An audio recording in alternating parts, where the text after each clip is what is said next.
invest into systems and processes out of the gate. Do not, try to just roll with the punches, because it's not efficient and you need that efficiency. And the more you have that process in place, the easier it's going to be to scale up. For example, if we're talking about capital raising, right?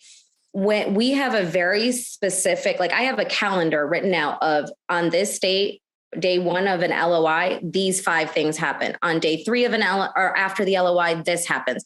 As soon as the PSA is done, this happens. So I put all of those timelines in place so the whole team is operating under the same assumption. Now, of course, it changes deal to deal because it may not be 3 weeks of due diligence, it might be 4 weeks. And so we adjust as needed per deal, but generally speaking, everyone knows what the workflow is.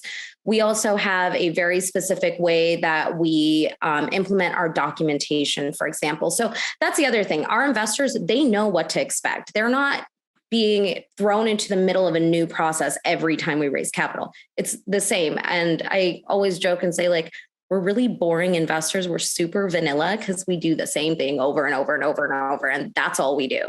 And so our investors get comfortable with the process. And maybe we enhance it a little bit by introducing, DocuSign. We use Power Forms now to let PPMs get done faster. And we send them the links, and then they can go in and read it at their own leisure. They can forward it to whoever they need to, their attorneys, whatever.